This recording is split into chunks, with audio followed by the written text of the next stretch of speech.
सास बहू को तरासे तो बहू सास को तरास दे दे। कई पहले के जमाने में बच्चों को डराते थे तो कहते थे बहू आया। आज के जमाने में सासों को डराना हो तो कहते बहू आई। बापड़ी खाती खाती रह जा, अभी तो गई थी, कहां से आ गई। सुख पहले के जमाने में लड़कियां डरती थी, बेटियां डरती थी सास कैसी मिलेगी। बोला सही है कि गलत है? आज के जमाने में सास और डरती हैं जगदम्बा कैसी आएगी।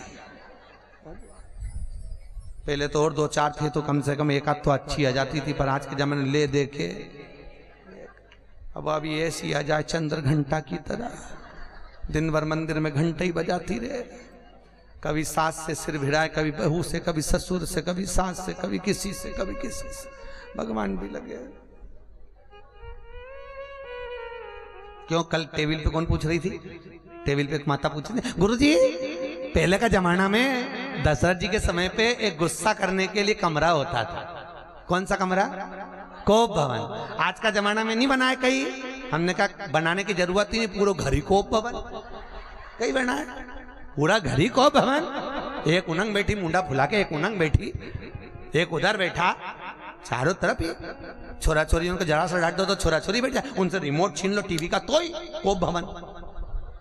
तुरंत यहाँ तो साहब पूरा घर ही है। यही करो, भोलेनाथ की कथा कर रही है। दक्ष प्रजापति ने मां को मांगा, मुझे बेटी दो। मां कहती है बेटी ढूंढने कहां जाऊंगी, खुद आऊंगी। जगदम्बा दुर्गा भवानी सती के रूप में प्रकट हो गई। बोल सती माता की। सती के रूप में प्रकट हुई। भगवान शिव के साथ सती का विवाह हुआ।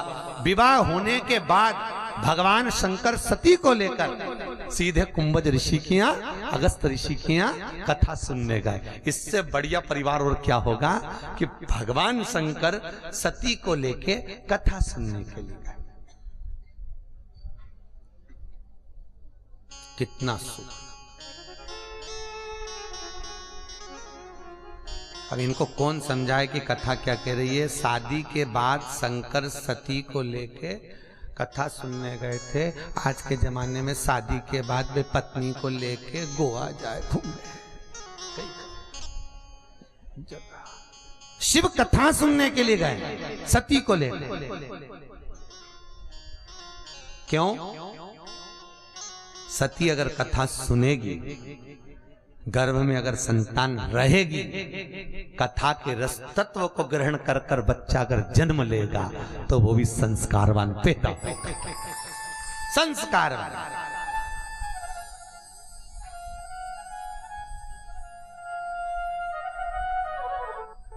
शिव का चरित्र सुनकर बच्चा संतान जन्म ले तो संतान भी चरित्रवान उत्पन्न होती है। और अगर चलचित्र देखकर टीवी देख देख के औलाद पैदा हुए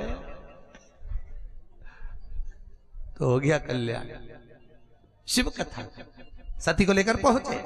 जैसी सती पहुंची, अगस्त ऋषि ने, कुंभज ऋषि ने हाथ जोड़कर प्रणाम करा। कथा बाचने वाले ने कथा सुनने वाले को प्रणाम करा, शंकर और सती को। तो सती के मन में अहंकार आ गया, ये कथा बाचने वाला जब हमको प्रणाम कर रहा है तो कथा क्या सुनाएगा।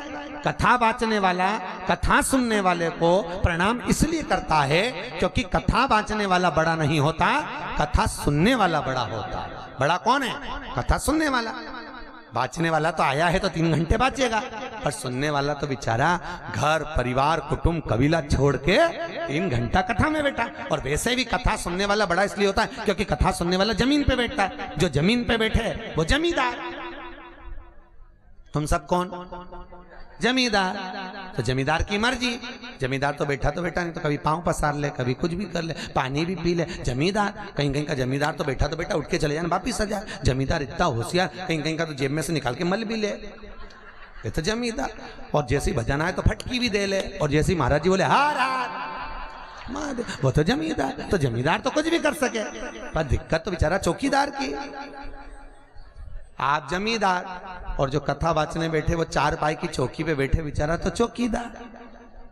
तो जमींदार और चौकीदार में अंतर तो रहे,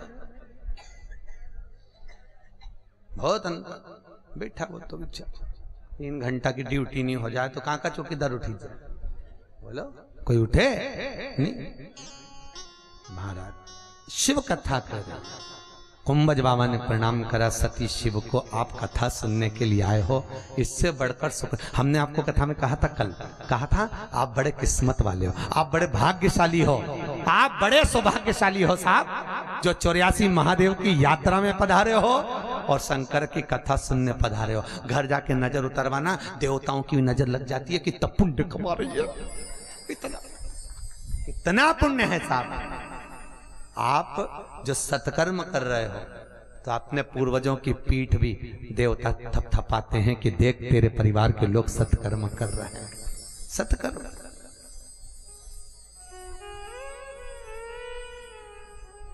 पाठक जी, आप मुख्य यजमान बने हैं, मैं द्वारकाधीश भगवान से विनती करता हूं कि उनकी करुणा, उनकी कृपा है।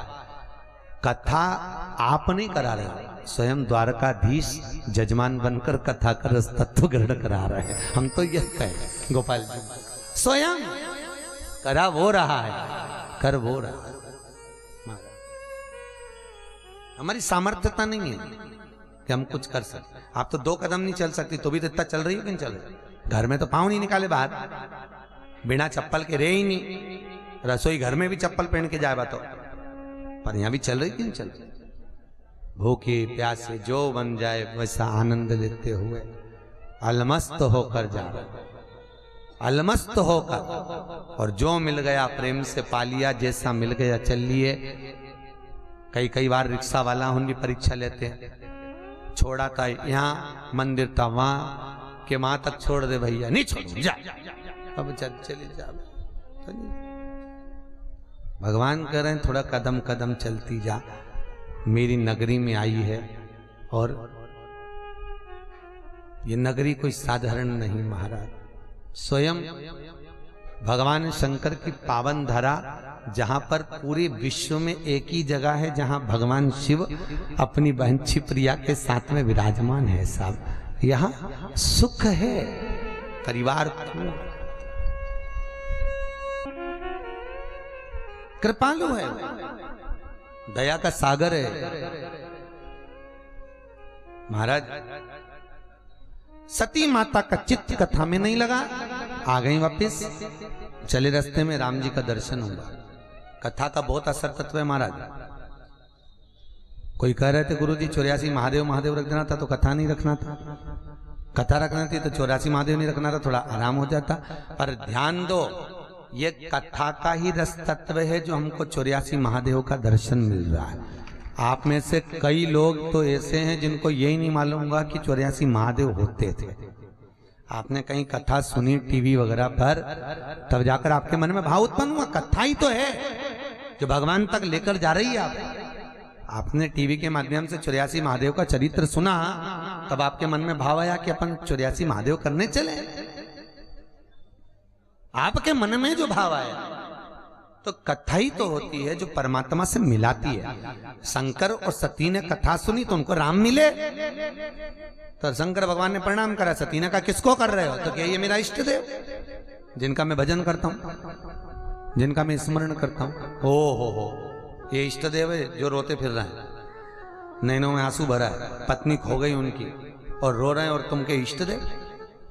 तुम्हारे मन में भाव नहीं, विश्वास नहीं, परीक्षा ले लो। परीक्षा ली सती जी ने, सीता का रूप रख के गई। भगवान राम जी ने कह दिया माँ आप अकेली आई हो, पिताजी कहाँ हैं? पिता कहाँ है? कौन पिता? माँ पार्वती हो, सती हो, वो शंकर है। समझ गई। भगवान शंकर ने पूछा परीक्षा लिया ही?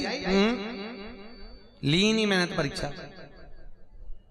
इतनी जल्दी मुकरे?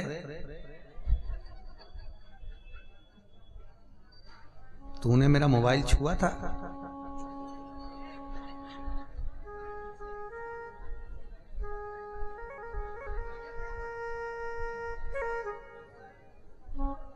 फिर बोल दे नहीं छुआ। कसम खा ले तेरे बाप की, कसम तेरे बाप की। पति माथा ठोका रेंदे जगदम्बा तुझी भली, मेरे बाप की खा रही। तो तुम्हें तो बोले तेरे बाप की कसम खा, मैंने खा ली कि तेरे बाप की कसम। अब बोले शंकर और सती जैसा तो परिवार भगवान शंकर और पार्वती जैसा तो दुनिया में नहीं होगा। बहुत मस्त अलमस्त, झगड़े भी, लड़े भी, प्रेम बढ़े भी, खूब मस्ती में रहे, खूब अलमस्त। अब सती बोली, भगवान शंकर तप में लीन हो गए। दक्ष प्रजापति के यहां से खबर आई, एक मीटिंग रखी आई है, शंकर भगवान गए, शिव जी बैठे हुए थे, दक्ष प्रजापति आए, सबने प्रणाम करा, शिव नहीं उठे, श्राप दे दिया, शंकर तुम मेरी बेटी के पति होकर तुमने ससुर का सम्मान नहीं करा, मैं तुम्हें श्राप देता हूं, तुम शमशान में निवास करोगे। शंकर भगवान शमशान में रहे बैठे। नंदी ने श्राप दिया, दक्ष प्रजापति तुझे बकरे का मुंह लगेगा कि तूने शंकर को अपशब्द कहा। फिर देख लो, तो उनको घोड़े का लगा, इनको बंदर का लगा, इको बकरे का लगा, क्योंकि शंकर जी के लिए आड़ा टेढ़ा बोल। तुम काहे को बोलो किसी के लिए आड़ा टेढ़ा? तुम कितने भी अच्छे हो, पर दूसरे को नीचे गिराने के लिए कभी मुंह से अपशब्द मत करो, कभी मत बोलो। जितनी निंदा चुगली करके व्यक्ति बुढ़ापे में आता है, मरते समय मुंडा में से राल ही राल टपके जी, कहीं नहीं टपके, क्योंकि भगवान के इसका पूरा पाप जड़ाओ, तब मेरे पास लेकर आओ, तब लेकर आना, ऐसे नहीं।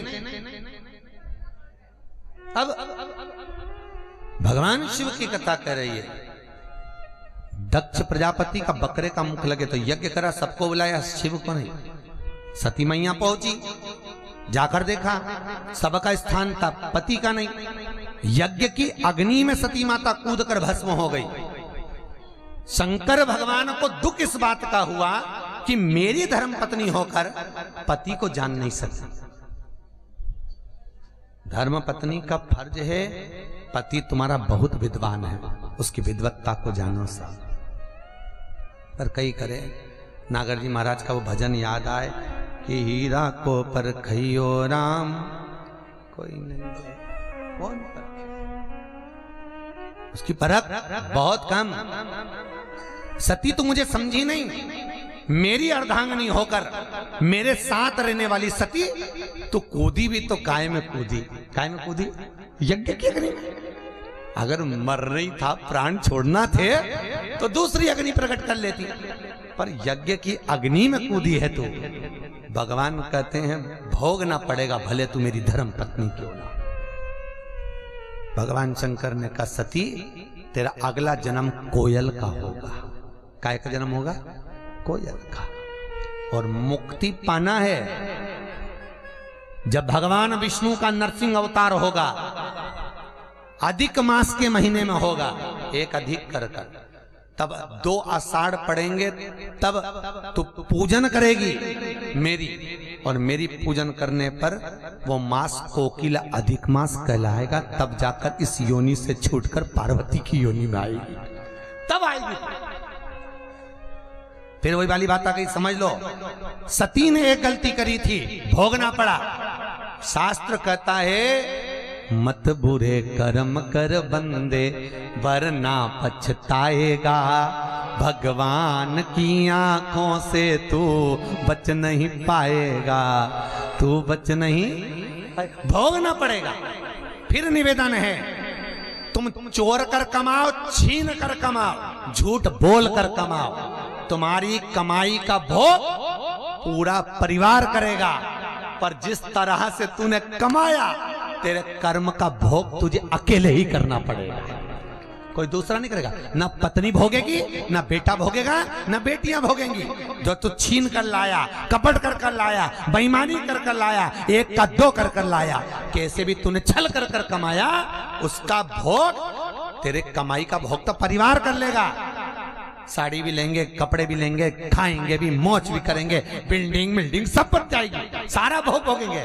पर तूने जो कमाया झूठ कपट छल बेईमानी प्रपंच का, उसका तो तुझे अकेले को भोगना है रे कालिया, अकेले, कोई दूसरा नहीं भोगेगा, भोगना अकेले को ही पड़ेगा। इसीलिए मेरा निवेदन है, कमाई करो, मना नहीं है, पर साथ में थोड़ा भजन कीर्तन दान पुण्य करके चलो। भोगना तुमको, बेटे तो खुश हो जाएंगे, बाप ने खूब कमा के छोड़ा, पत्नी भी खुश हो जाएगी, मेरा पति खूब अच्छा कमा रहा है, बेटियां भी खुश हो जाएंगी, सब खुश होंगे, देवर हो जेठ हो सब खुश होंगे, खूब कमाई हो रही, पर भोगना पड़ेगा। जो कमाया है उसका हिसाब देना पड़ेगा। याद करो, एक इनकम टैक्स वाला आता है तो अच्छे अच्छों के पसीने छूट जाते हैं मात्र हिसाब देने में, और वही अपना बीआई मुछंदर कालिया पाड़े पे बैठ के आएगा, ब्लैक कलर की स्कॉर्पियो पे,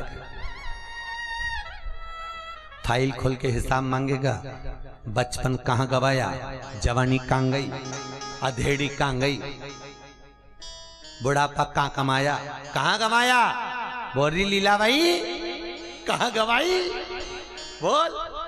और ऐसा दोचेगा मुदगल से मारता भगवान आता है, कोई भगत के प्राण छूटते हैं तो भगवान तो गोदी में लेके जाता है गरुड़ के ऊपर, पर वो तो स्कॉर्पियो लेकर आता ब्लैक कलर की और पीछे बांध के ले जाता